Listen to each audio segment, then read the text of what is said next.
반갑습니다. 덕명입니다. 오늘은 13장 역법 수지분 두 번째 시간 진행하도록 하겠습니다.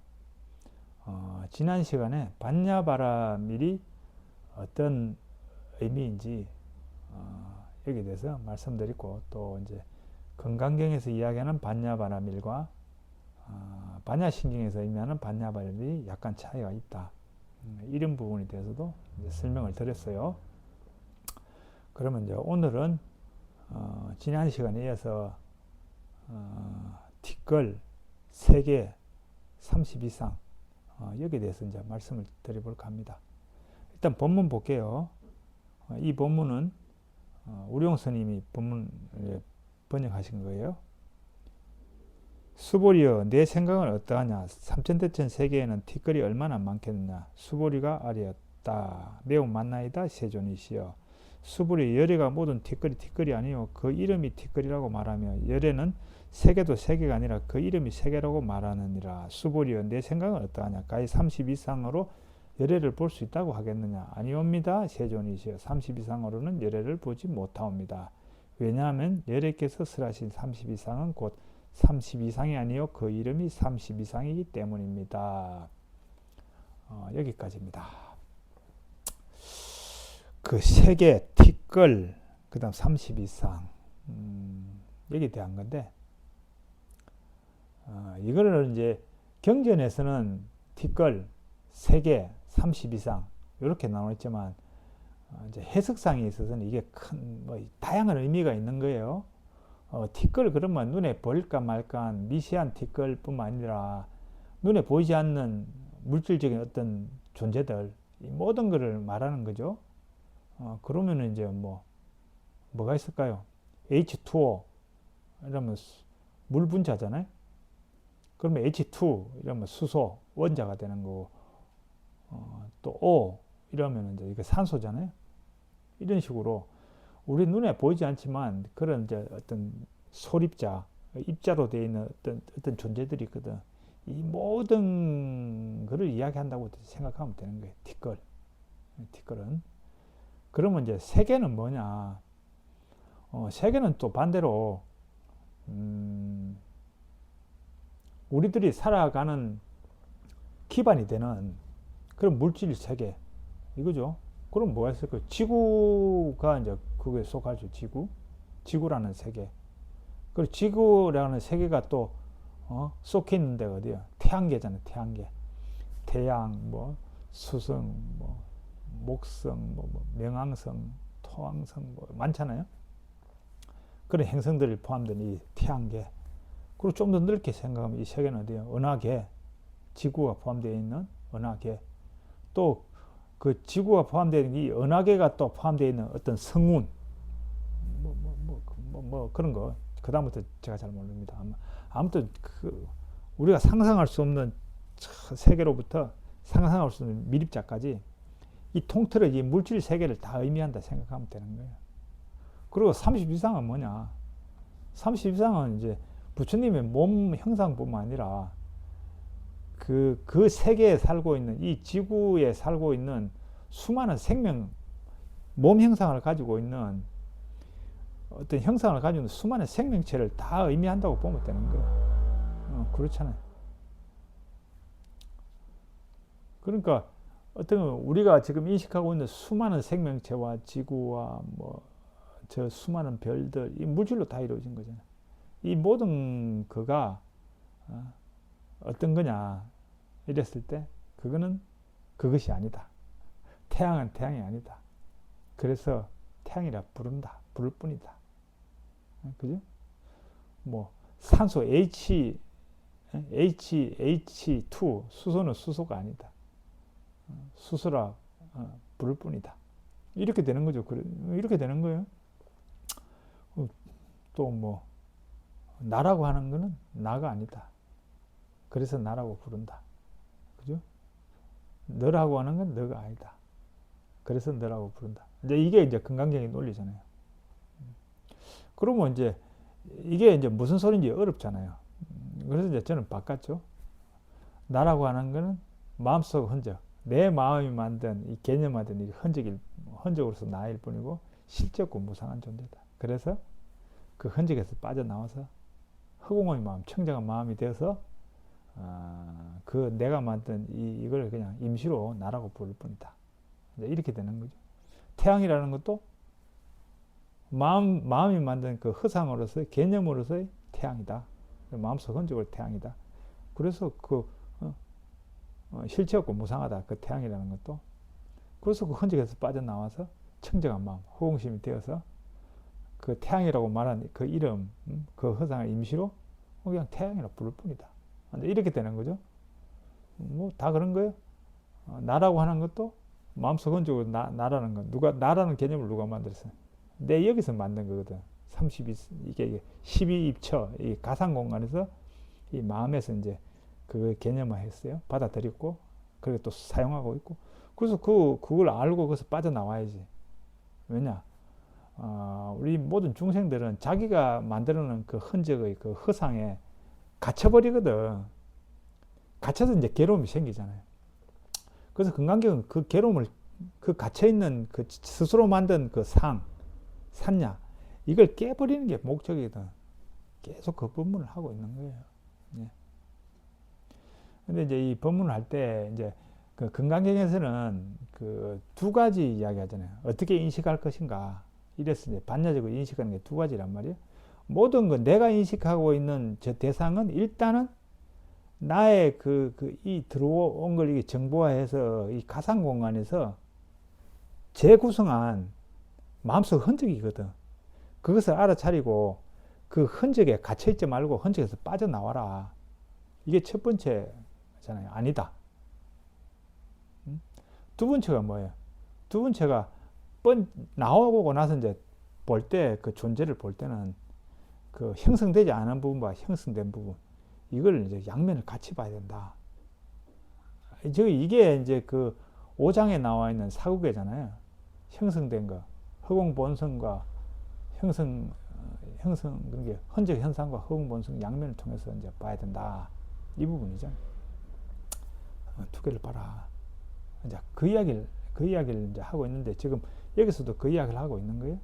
그러니까 우리가 이제 자기가 만드는 그게 빠지지 않고, 그 흔적심에 빠지지 않고 그 흔적을 빠져나와서 이제 정확하게 사물을 인식한다는 것은 그 형성된 것과 형성되지 않은 그 양면을 같이 보는 거, 이것이 정확히 보는 거다. 이제 그거잖아요.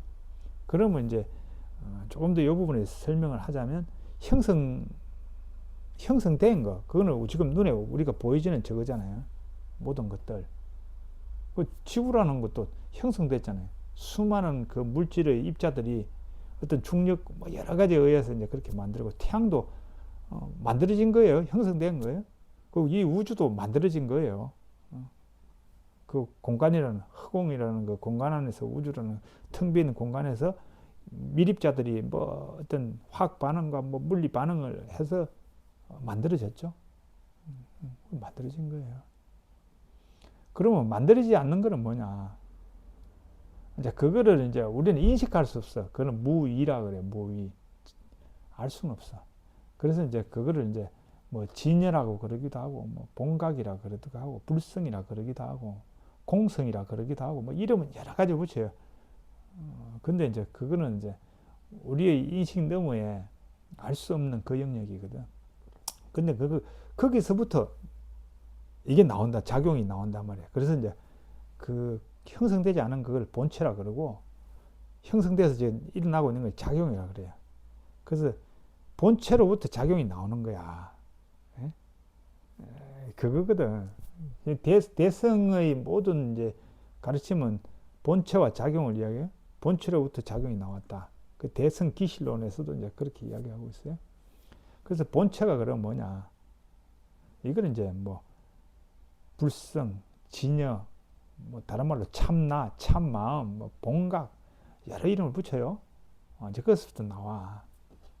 그래서 이제 저는 이제 불성이란 말을 좀 잘 쓰죠. 불성.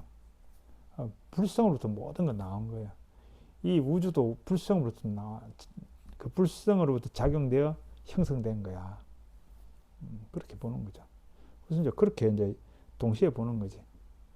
이 육신도 험한 거고 변화되어 가는 거고 실체가 없지만 불성의 작용으로부터 나온 거거든. 형성된 거는. 그 불성이 없으면 이 작용이 안 일어나. 그러면 이런 것도 생기지가 않아. 이제 그거를 이제 꿈에 비유하면 우리가 꿈 같다 그러잖아요. 근데 꿈은 정신이라고 하는 어떤 나의 뇌의 어떤 이게 있어야만 꿈이라는 게 꾸짖죠. 이게 없으면, 이 바탕이 없으면 꿈은 못 꿔. 꿈이라는 현상은 안 일어나. 똑같은 거예요. 불성이라는 바탕이 있기 때문에 그 불성으로부터 생명작용이 막 일어난단 말이에요. 부부님의 생명작용이 불성으로부터 일어나는 거고, 저희 생명작용이 그 불성의 바탕에서 일어나는 거죠. 그걸 이제 같이 봐야 되는 거지. 본체, 불성과 작용. 그걸 보면 이제 정확하게 이제 본다고 이제 볼 수 있는 거죠. 그렇게 보는 거예요. 그래서 이제 그 건강경은 그 불성의 작용으로 드러나고 있는 이 현상세계, 이렇게 보는 거. 그러면서 이제 또 현상세계에 매몰되지 않고 그것을 이제 빠져나오는 거. 이 두 단계를 거쳐서 이제 인식해야 된다. 이 부분에 대해서 이제 이야기했죠. 그리고 나서 이제 그 건강경에서 이야기하는 게 다음 어떻게 작용할 것인가, 이제 이 부분에 대한 이야기인데, 이제 요거 하기 전에 지금 이제 세계 물질 세계에 대한 이야기를 하잖아요. 이거 색법이잖아요. 색이라고 하는 게 이제 물질을 이야기하는 거고, 물질의 존재를 이제 불교식으로 하면 색법이거든. 법은 이제 존재 일반을 나타내는 이제 의미도 된단 말이야. 다른 의미도 있어요. 법은 굉장히 달마라고 하는 이 낱말은 굉장히 많은 의미를 가지고 있어.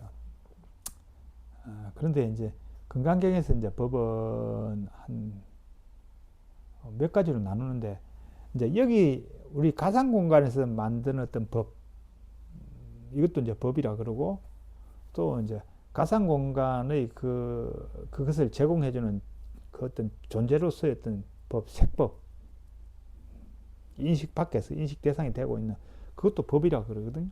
그 법에는 이제 물질적인 거, 지금 이제 삼천대천 세계, 소립자, 그죠?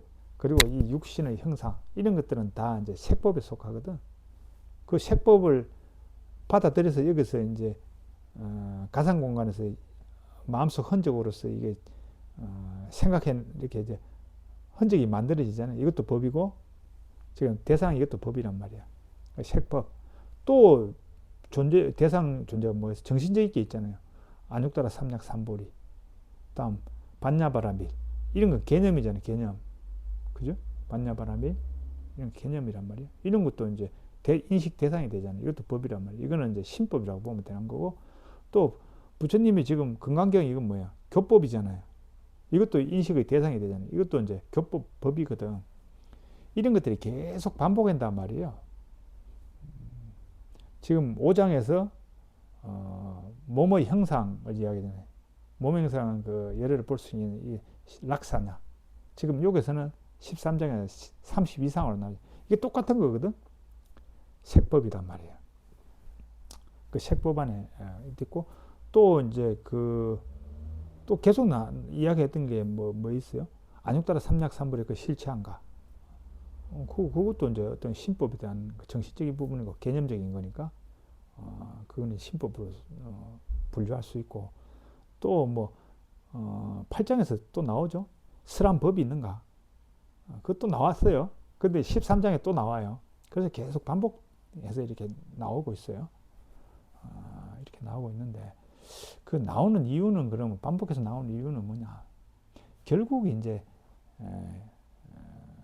그 어떤 그 주제가, 그게 뭐 색법이든 신법이든 교법이든 그 주제들이 이렇게 계속 반복되지만, 그래서 핵심적으로 나누는 이야기는 그게 실체하는 게 아니다. 마음속 흔적으로서 그거 어떤 대상이고 실체 없고 무상하다. 그래서 흔적에서 빠져나와야 된다.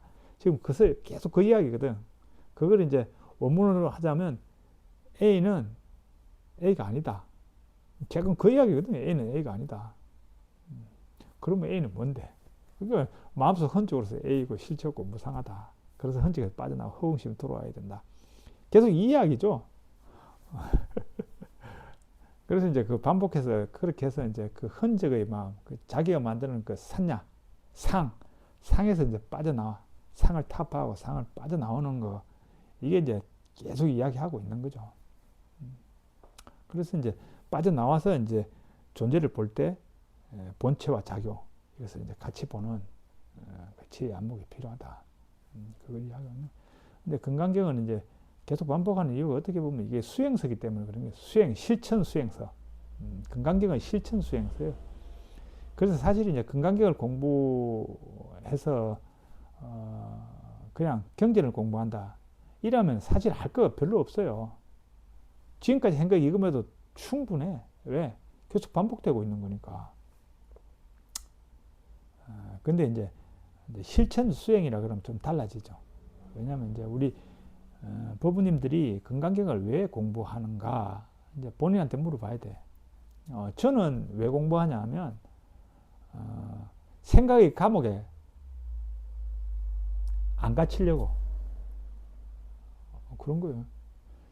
생각의 감옥에서 벗어났어. 근데 조금만 방심하면 또 갇혀버려. 그 생각에 갇혀버린단 말이야. 그러니까 안 갇혀버리려면 계속 이걸 공부하고 이제 수지 독송하면서 마음속의 흔적이라는 이것을 계속 유지해야 되는 거야. 누구를 만나든 누구와 대화를 하든 지금 제가 이제 법부님들에게 지금 이렇게 강의를 할 때 이것 또한 마음속 흔적이라고 하는 것을 계속 여기서 그 사실을 잊어버리면 안 되는 거예요. 계속 그걸 유지하고 가야 되는 거야. 그게 지혜의 안목을 계속 유지해 가는 거거든. 그러면 반복 학습을 통해서 여기에 딱 갖추어져야 되는 거야. 뭐 금강경 한번 읽어가 되는 게 아닙니다. 그거는 생활 속에서 계속 반복해서 시간 있을 때 독경하고 또 그 사국에 암송하고 계속 거기에 대해서 사유하고 이렇게 되면 내가 만든 그 마음속 흔적에 안 갇혀 빠져나와 있는 거야. 그래서 늘 청정한 마음, 오염되지 않는 그 마음을 계속 유지할 수 있는 거죠. 그러니까 그러려면 어떻게 해? 계속 그것을 수지 독송해야 되는 거예요. 수지 독송 안 하고 그냥 한 번 듣고 금강경 이런 내용이네 이러면은 자기 생각의 감옥에 못 벗어나. 맨날 그 감옥 속에 허우적거리는 거예요. 아무튼 그 금강경은 그래서 실천 수행서다. 수지 독송을 계속 이야기하고 있잖아요. 금강경에서 수지 독송하라고. 그 수지 독송해야 자기 생각의 감옥에서 벗어날 수 있고 열반을 이룰 수 있는 거예요. 금강경은 이제 그렇기 때문에 실천 수행서로서 계속 이제 수지 독송을 권하고 있는 거죠. 근데 이게 제가 해보니까 굉장히 좋아요. 다른 것보다. 가나선, 저는 이제 가나선, 그다음에 연불, 주력, 이런 걸 다 하면서 이제 마음의 이제 그 어떤 그 형태들을 이제 많이 살펴봤어요. 근데 이제 우리 마음은, 단조로우면 재미없어 해. 그래서 단조로우면 망상이 생겨요. 연불할 경우에 연불을 1시간 동안 한다 했을 때 남아미 타불을 한다. 오롯이 남아미 타불만 집중하는 건 굉장히 어려워요. 주력도 똑같아요. 원만히 반배운 같은 경우도 그걸 오직 그 생각만 하면서 잡념이 안 떠오르고 오직 거기에 집중할 수 있는 사람은 그리 많지가 않아요. 하다 보면 막 망상이 떠올라. 관화성도 똑같아요. 그게 뭐지? 의단이 동로 딱 대가 그렇게 한마디로 불이 붙으면 모를까 그러지 않는 그 상태로 들어가기 전까지 계속 번뇌 망상이 일어나요. 그거는 뭐 다 그래요. 나름대로 이제 그걸 터득한 사람은 또 번뇌 망상 안 일어나는 방법을 알지. 집중하는 대부분의 사람들은 어려워요. 그런데 독경은 금강경 독경은 안 그래요. 이게 잘 번역되어 있는 지금 이제 기존에 나와 있는 이제 한문이나 이런 거 하면은 아마 번뇌망상이 일어날 거예요. 왜냐하면 재미가 없기 때문에. 그게 그 의미가 딱 이 머리에 딱딱딱딱 의미가 막 쏙 들어오면서 그게 되면 재밌어지면 이게 번뇌망상 안 일어나는데 그 의미 전달이 잘 안 될 경우에 그 번뇌가 일어나게 돼 있어요.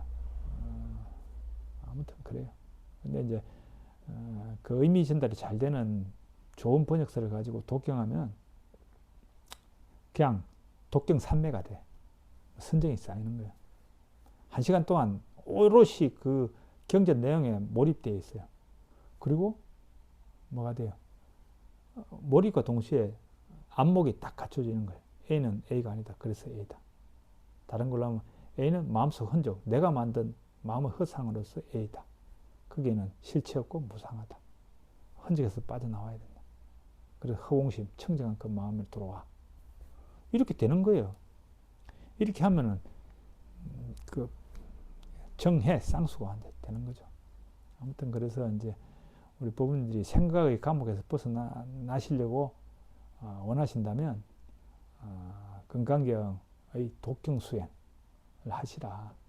하루에 뭐 3독을 하든지 하고 또 건강경에서 이제 사구계로 제시되고 있는 것을 암송을 하면서 계속 그 안목을 유지하는 거 이게 굉장히 중요하다. 그래요. 어떻게 보면 쉬워요. 저는 이제 사람들한테 쉽다 그러니까 너무 쉽다 그러니까 안 믿어. 생각의 감옥에 벗어나는 방법 굉장히 쉬워요. 그때 쉽다 그러니까 안 믿어가 그래. 저는 생각의 감옥에 벗어났으니까 너무 쉽게 이야기하고 좀 이렇게 무게 잡고 이야기를 안 해서 그런가 잘 안 믿더라고요. 아무튼 그렇습니다. 자, 그러면 이제 건강경에서 지금 이야기하고 있는 게 이제 괴로움에 벗어나려면 인식의 차원에서 반야의 안목, 지혜의 안목으로 이제 인식하면 된다. 이 부분을 다루어서 이제 A는 A가 아니다. 이 부분이잖아요. 마음속 흔적으로서 A이면 실체 없고 무상하. 그래서 흔적에서 빠져나와 청정한 마음, 허공심으로 돌아오면 그러면 산야에서 벗어났잖아. 마음의 자유가 온단 말이에요.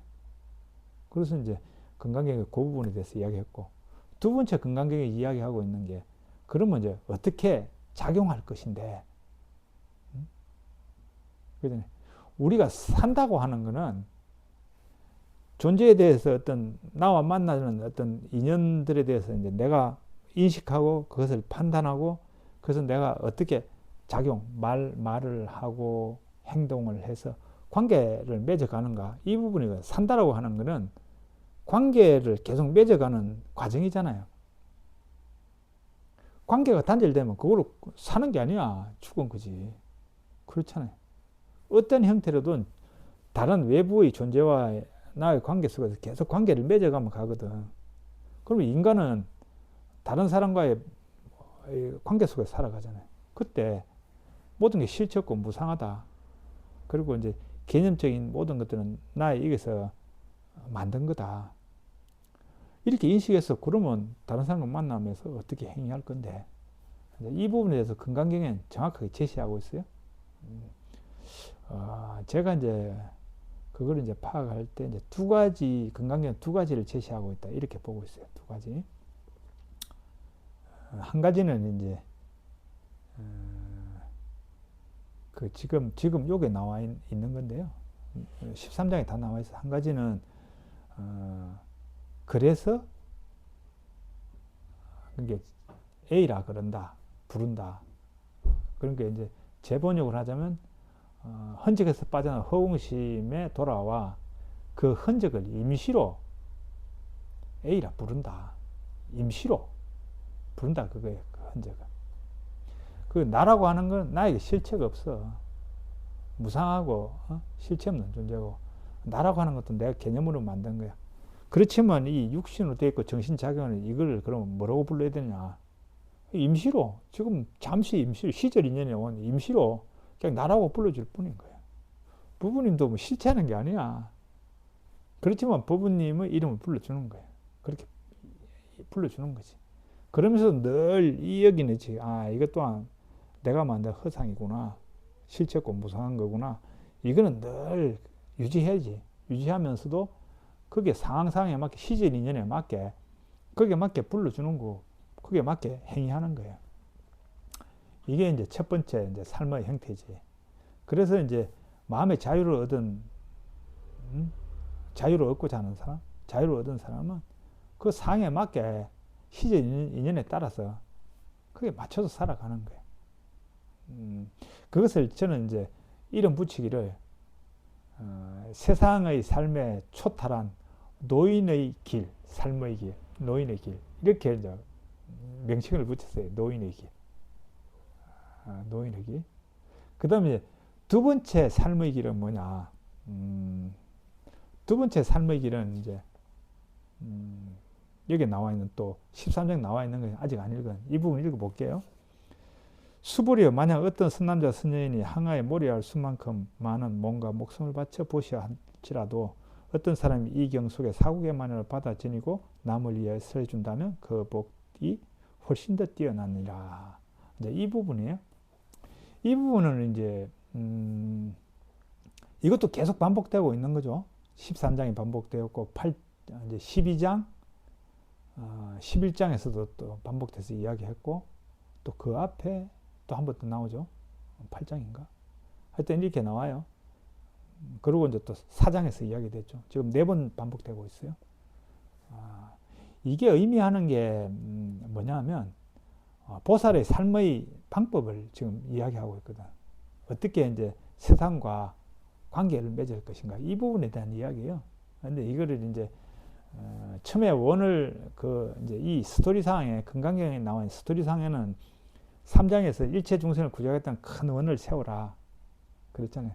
그 원을 세웠고 4장에서는 그 원을 세웠으니 통찰 텅빔의 상태에서 청정한 마음으로 돌아와서 그것을 보시를 실천하라. 머무는 법 없이 보시를 행하라. 이거잖아요. 통찰 텅빔의 상태에서 보시를 행하라. 보시가 그 뭐예요? 원을 이루기 위한 보시거든. 그것이 이제 8장 지금 11, 12, 13장에 나오는 게 뭐예요? 법보시잖아요. 법보시. 지금 여기 나와 있는 법보시잖아요. 남을 위해서 법을 쓰라는 거. 이거 하는 이유가 뭐예요? 원을 이루기 위한 거예요. 그렇죠? 그게 이제 어떻게 보면 여기서 금강경의 대표적으로 이제 제시한 삶의 방식이죠.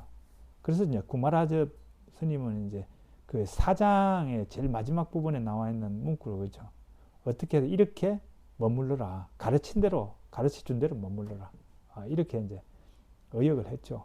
그걸 이제 조계종 그 표준 한글본에서 가르친 대로 살아가야 된다. 이제 이렇게 이제 그 번역을 했죠. 그런 거예요. 그래서 이제 삶의 방식이야. 삶의 방식은 원을 이루기 위한 그 실천행의 삶의 방식. 그거죠. 그래서 저는 그 보살의 삶의 길은 등반가의 길이다. 이렇게 이제 비유해서 이제 표현하기도 합니다.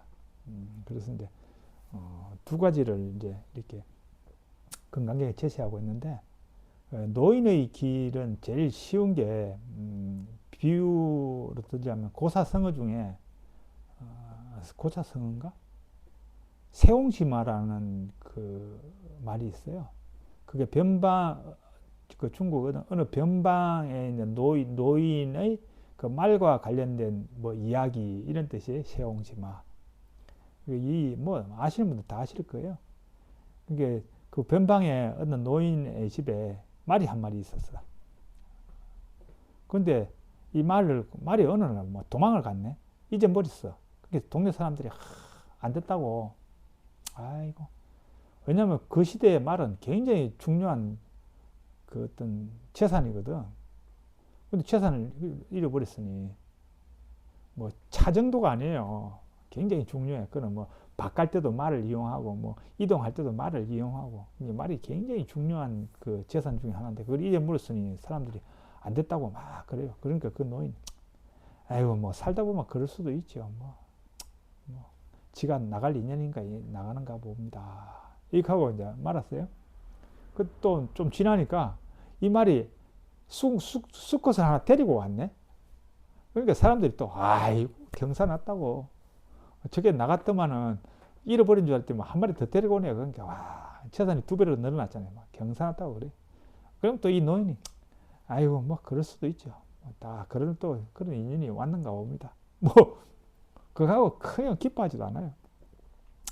그러다가 이제 그 새로 온 그 말을 이제 타보려고 아들이 탔다가 거기서 떨어졌네. 다리가 땡강 부러졌네. 그래가 장애인이 됐어. 그러니까 그 또 이제 동네 사람들이 아이고 경사 난 줄 알 때만 또 이런 참 안 좋은 일을 닥쳤네요. 그럼 막 위로를 하지 노인한테. 그 노인이 또 에휴 살다 보면 좋은 일만 있을 수 있나요? 뭐 어쩔 수 없죠. 뭐 다 사는 삶이 뭐 그럴 수도 있는 거죠. 이래요. 이제 그러다가 전쟁이 일어났네. 전쟁이 일어나니까 그 동네 젊은이들이 징병 다 끌려가. 근데 이 아들은 뭐 장애인이 돼가 다리를 잘 못 쓰잖아요. 그러니까 이제 안 끌려간 거야. 그래가지고 끌려간 그 젊은 친구들은 다 죽었지 뭐 돌아오지 못했죠. 그게 또 동네 사람들이 또 울면서 그때 아들이 절름발이가 돼가지고 장애가 돼가지고 안 됐다고 생각했는데 그게 아니네 살다 보니 참 좋겠어요. 당신 아들은 장애인 되는 바람에 죽지도 않고 같이 살 수 있으면 얼마나 행복합니까. 노인은 또 아이고요 뭐 그렇죠. 사는 게 다 그렇죠. 한마디로 이제 세상살이에 초탈에 있는 거야. 그게 노인의 삶, 지혜로운 노인의 삶이죠. 어떻게 보면 건강경도 이제 첫 번째 제시하는 거는 이제 그거예요.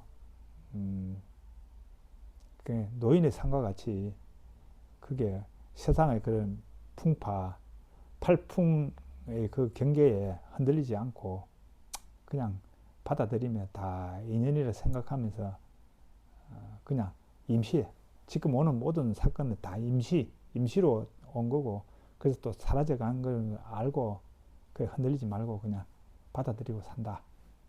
이런 걸 이야기하죠. 임시로 그거를 흔적을 그냥 흔적이라 그냥 부를 뿐이다 이거죠. 그래서 이제 건강경에서 이제 지금 그 제시한 그 노인의 어떤 삶의 길 이게 잘 드러난 게 그 달마의 이입사행론의 이제 3가지죠. 그 달마 스님의 그 이입사행론을 보면 진리로 들어가는 길은 2가지 길이 있다. 이치로 들어가는 길과 행으로 들어가는 길이 있다. 뭐 이렇게 나오는 거예요. 그래서 이제 그 행에 나와 있는 그 사행 중에 첫 번째가 이제 보원행이거든요. 그러니까 원망을 갚는다. 자기한테 견디기 힘든 여러 가지 이제 고난이 오고 난간이 부딪혔을 때, 지난 생에 내가 뭔가를 이제 잘못해서 그 갑오로서 이렇게 받는 거구나. 이렇게 생각하고, 받아들이라는 거예요. 그리고 이제 2번째가 수연행. 모든 게 이제 인연 따라 생기고, 다 인연인갑다 생각, 인연을 따른다. 이런 마음을 가지고, 이제 살아가라. 그거죠. 행하라. 그거고, 이제 3번째가 이제 무소구행. 모든 거는 이제 자꾸 뭐 바라는 데서 괴로움이 생기니 바라지 말라. 그거예요. 지금 이제 세옹지마에 나는 노인하고 똑같잖아요. 그래서 이제 선종에서는 이 이입사행론을 굉장히 이제 중요시 여기고 있어요. 아무튼 이제 그래서 이제 그렇게 살아가면 이제 괴로움이 없다. 이런 부분이죠. 그리고 이제 그 2번째 길이 이제 건강경에서는 등반가의 길. 그러니까 이제 원을 일체 중생을 구조같은 큰 원을 세우고 그 원을 이루기 위해서 이제 실천해 가라. 이거죠.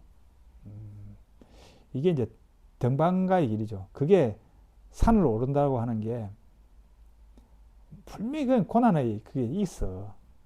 그렇잖아요. 그래서 사람들이 등산 안 좋아하는 사람들은 저 힘들게 저 왜 올라가? 땀 뻘뻘 흘리고 숨 헉 대면서 뭐하러 올라가는지 모르겠어. 그냥 이 밑에서 편안하게 그냥 삶아 되지. 왜 저러지? 이러잖아요. 근데 이제 등반가 산을 오르겠다고 원을 세운 사람은 그 힘든 거 알면서도 나아가잖아요. 그냥 그 괴로운 거, 힘든 거, 육체적 힘든과 여러 가지 난관 이런 것도 그냥 즐거움으로 받아들이는 거야. 보살의 삶은 어떻게 보면 육바랍이라는 게 등반의 과정을 이야기하는 것일 수도 있어요. 일체 중생을 구제하겠다는 큰 원을 세웠잖아요. 산의 정상에 올라가겠다는 원을 세웠잖아요. 그러면 이제 첫 번째가 뭐예요? 그 원을 이루기 위해서 계속, 그게 이루기 위해서 계속 뭘 해야 돼요? 그게 맞는 일을 해야 되잖아요. 그게 보시잖아요. 그래서 저는 이제 작선이라는 말을 잘 써요. 작선 파종. 그걸 이루기 위해서 어떤 하는 행위가 선이거든. 그 선을 계속 지어 나가야 되거든. 그래서 그게 파종해야 돼. 그게 보시지. 근데 보시를 하고 그러면서 또 뭐 해야 돼요? 어떤 원칙을 가지고 그 원칙에 맞게끔 계속 지켜나가야지. 생활 어떤 그 방식이 이런 것들이 그 원칙을 세워서 계속 그렇게 실천해 가야 돼. 보시할 때 보시하고 뭐 다른 방식으로 또 돕고 자기가 이제 어떤 그 가르침을 펴기 위해서 그걸 하면서도 또 그 어떤 도덕적 삶에서 벗어나면 안 되지. 그러면 그 가르침의 효과가 없으니까. 도덕적 삶을 이제 유지해가고. 그러면 또 인욕이라는 게 아무 일이 없으면 괴로움이 생길 줄 아네. 그렇잖아요. 뭐 일을 버리면 그 괴로움이 생겨. 그래서 이제 인욕해야 된다 말이야. 그 인욕하고 계속 거기에 또 뭐 해야 돼. 그러면서 성실하게 계속 앞으로 밀고 나가야지. 그래야 꼭대기에 오를 수 있는 거야. 그리고 이제 육바라비 중에 이제 선정과 지혜바라비는 결국 앞에 이입이에요. 이게 통찰 텅빔의 상태. 통찰이 지혜고 텅빔이 선정이잖아요. 통찰 텅빔의 상태에서 머무르지 않는 상태에서 네 가지 그 보시, 법보시를 계속하고 그 도덕적 행위로 이제 도덕적 윤리적으로 잘 살고 괴로움이 그 포교 활동 과정에서 괴로움이 생겨도 그것을 이겨내고 참고 다 받아들이고 앞으로 전진해 나가고 이러면 이제 산 정상에 오를 수 있다 그거죠. 그게 이제 제시하고 있는 건강경의 이제 두 번째 등반가의 길이죠. 어떻게 보면 부처님은 이제 등반가의 길을 사셨던 분이에요. 깨달음을 이루시고 그 다음에 뭐였어요? 중생 제도를 위해서 세상으로 나와서 40년 동안 걸으면서 계속 법문을 전했잖아요. 그거는 원이 있기 때문에 원을 세우기 때문에 가능한 거잖아요. 내가 나의 깨달음을 내 혼자 만족하고 깨달음이 머물 것이 아니라 내가 이 깨달음을 세상에 널리 펴서 그 알만한 사람들이 알아서 마음의 해탈을 얻고 진정한 행복을 얻게 내가 만들리라. 이렇게 원을 세우셨잖아요. 그 원은 산에 올라가겠다. 이거 똑같거든. 그래서 끊임없이 이제 그걸 해나가면서 다른 사람의 핍박을 받으면 그 인욕하는 거예요. 인욕하면서 계속 나가는 거예요. 만일에 그 중생 제도를 위해서 나서지 않고 그냥 가만히 계셨다면 다른 사람부터 이제 뭐 욕이라든지 반대 그 세력으로부터 그런 걸 욕을 받을 이유가 없죠. 근데 원을 세워서 밀고 나가니까 반대 세력으로부터 뭐 여러 가지 안 좋은 소리도 듣고 그러면 그걸 인욕하면서 또 앞으로 나아가는 거예요. 건강경은 이 두 가지를 제시하고 있다. 그러면 이게 이제 우리 생활 속에서 이제 적용하자 이렇게 보면 우리들이 이제 그 역할 우리가 괴로움이 일어나는 것은 역할을 수행하는 과정 속에서 일어나잖아요. 사실 출가하는 스님들은 역할이 별로 없어요. 그렇잖아요. 역할이 별로 없어요. 절에서 이제 뭐 소임이 있지만 그거는 그렇게 이제 일반 분들과 비하면 아니야. 역할이 적어. 그래서 어떻게 보면 이제 노인의 삶 이거는 출가 수행자한테 맞는 거예요. 그냥 오는 인연 다 받아들이고 그냥 원하지도 않고 구할 것도 없고 그죠? 또 힘든 거 있으면 내 전생에 지은 업본값 다 생각 받아들이고 이렇게 살아가면 돼. 그러면 훌륭한 스님이라는 소리 들으면서 사는 거예요. 자, 그런데 제가에서는 역할이 엄청 많아요. 그래 살 수 없는 환경에 있어. 그렇잖아요. 역할. 결혼하면 배우자, 남편이든 아내든 역할이 주어지죠. 자식을 낳으면 부모의 역할이 주어지죠. 또 사회 살다 보면 자기 낳은 부모에 대한 자녀의 역할이 있죠. 직장에 가면 직장의 어떤 위치에 맞는 또 자기 역할이 있죠. 역할이 엄청 많아요. 그 역할을 수행하는 과정 속에서 괴로움들이 많이 생기잖아요.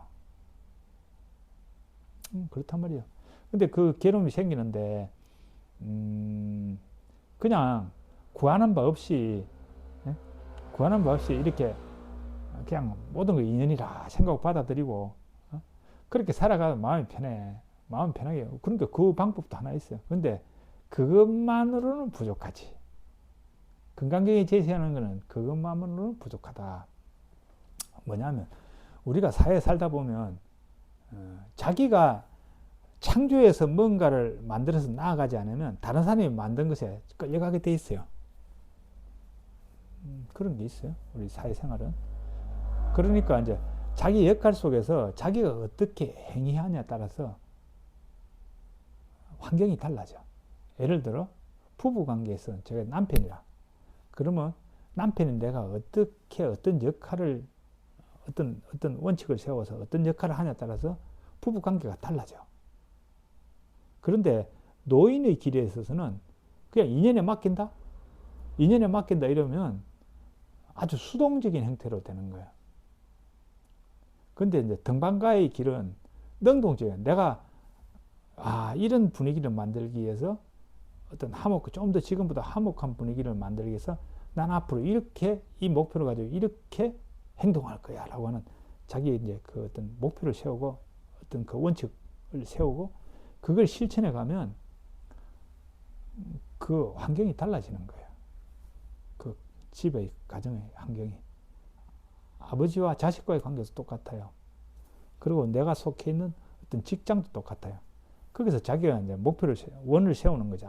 우리 직장이 지금보다 좀 더 직원 간에 화합되고, 좀 더 일할 만나는 그런 직장을 만들어야 그런 직장이 되도록 해야 되겠다. 이런 원을 세운다면 거기에 맞는 또 자기 행동 원칙을 정하지.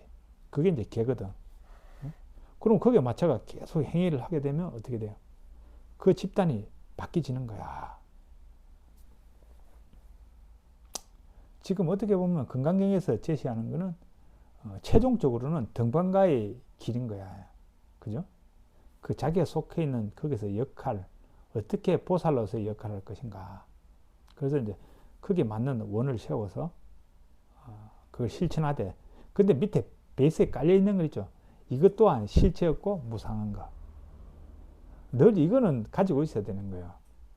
늘 그 바탕에서 한 발 더 나아가서 그 환경을 어떻게 더욱더 좋은 불국 정토를 만들 것인가, 화합되는 그런 가정을 만들 것인가, 이 길을 이제 고민하면서 거기에 맞는 어떤 큰 원을 이상 목표를 세우고 그걸 향해서 나아가는 거.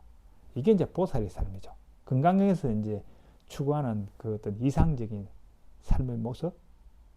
그렇게 살아가면 괴로움이 없어지고 행복해진다. 그죠?